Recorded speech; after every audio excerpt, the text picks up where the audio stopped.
Welcome to the connective tissue video. In this video we will go over the couple of pages of diagrams that we did previously in class. I just want to kind of go over the things we talked about in class, and this way it'll give you a chance to kind of go back and review and fill in anything you might have missed. I'm going to go a little bit out of order in regards to the letters that they have here, but I think in the long run it will make sense. Right, so let's start off with this first one here. We are looking at loose connective tissue.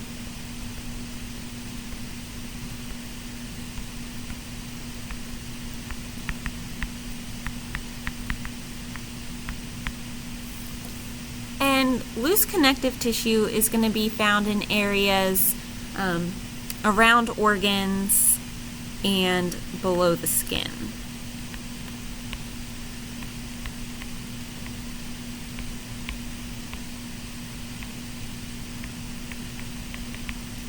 If we look at the individual components here, A is pointing to this region of open space, kind of like the nothingness in the background. Anytime we have that situation, it's referred to as the matrix. B is pointing to this guy right here, which we refer to as a fibrocyte. And if you recall the meaning of the suffix cyte, C-Y-T-E, anytime we see that, we're looking at a cell. So whether it's a fibrocyte, osteocyte, erythrocyte, you know that that suffix is referring to cell. In these particular set of diagrams, the dotted fibers here are what we call collagen fibers or collagenous fibers.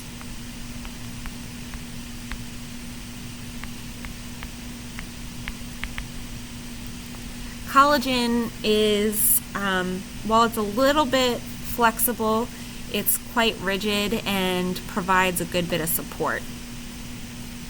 And lastly, this thicker fiber here is going to be our elastic fiber. Sorry about my handwriting. If we move on, here we have what we refer to as dense regular connective.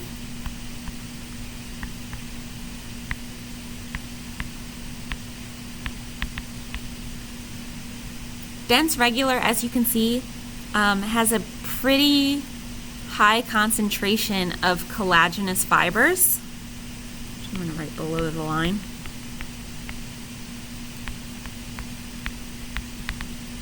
But the orientation of these fibers is important. As you can see, the pattern here is very predictable, so we refer to it as regular. Additionally, this arrangement of fibers is going to make this type of tissue very strong, and that's why it's going to be found in areas like tendons and ligaments.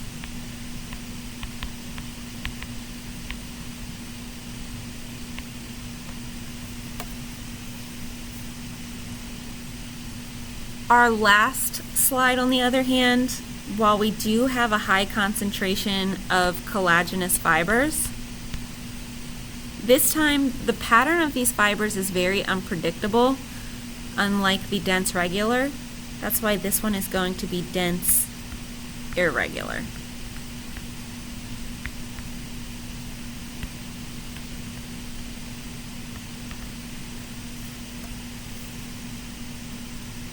If we move on to the second page, again we've got these dashed lines which are going to represent our collagenous fibers.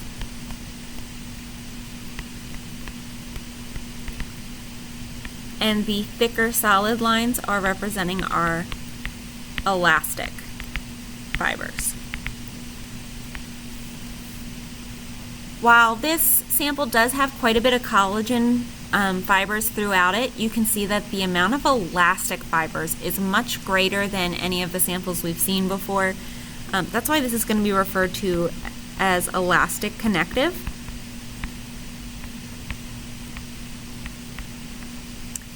The collagen fibers here are going to provide a lot of strength to the tissue, but the elastic fibers are going to allow recoil in this area, which is really important because we're going to find this type of tissue mostly in our arteries. So as we have changes in blood volume output and increased blood pressure, we're going to want to have some elasticity to those arteries. These fibers here in our next sample are reticular fibers, which is why we refer to it as reticular connective.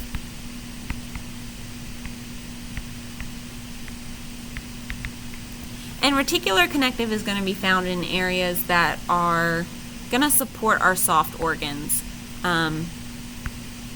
So that could be your liver and your spleen, for example.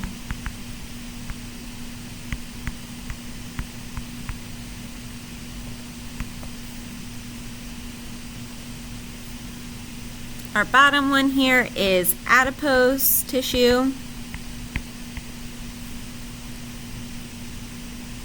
And this here specifically is an adipocyte. Again, we've got that suffix "cyte," so we know that cyte means cell. Adipo is a prefix meaning fat. Okay. So we've got fat tissue here, and specifically a fat cell, or an adipocyte. Within our category of connective tissue, we also have cartilage. Okay. There's a few types of cartilage. The most common one is going to be hyaline cartilage.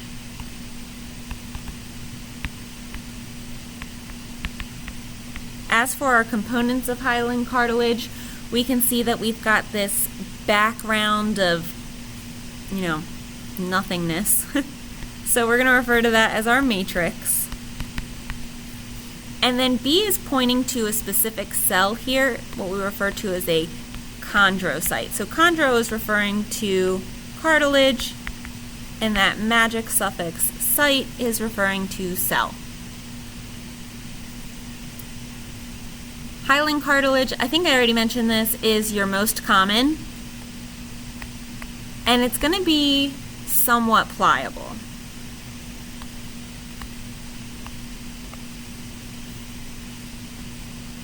If we look at the following one, though, this one does not have very many chondrocytes. Instead, it's actually got a lot of collagenous fibers. That's important because this is going to make the area here much sturdier, so it's tougher. We're going to find it in stress regions like the lower limbs. And this is what we refer to as fibrocartilage.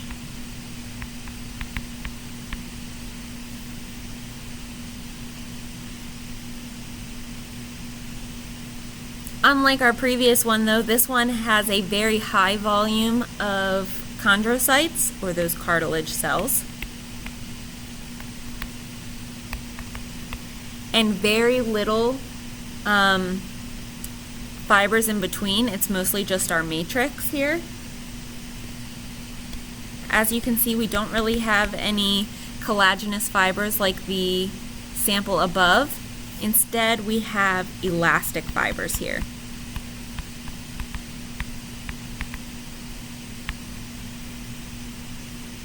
Because of those fibers, we're going to refer to this as elastic cartilage.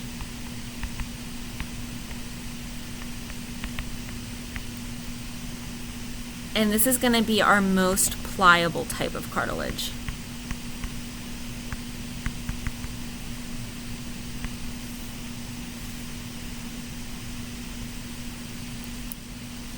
And our last section of connective tissue is bone and blood. So if we focus on this first one, which is our bone sample, the background space is again going to be the matrix. And this guy here is a cell. We know it's going to end in site. If we're referring to bone, we use the prefix osteo. Again, it's a cell, so it's site. In other words, it's a bone cell. We will go more in depth with this diagram when we get to the skeletal unit. So the last one here is blood. Who would have thought that you could have a fluid that's technically a connective tissue? I just think that's pretty fascinating. And our first component here is an erythrocyte.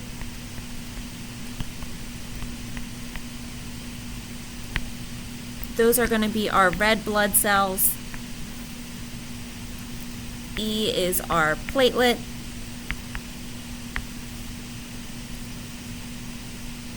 F is our leukocyte, in other words, our white blood cell.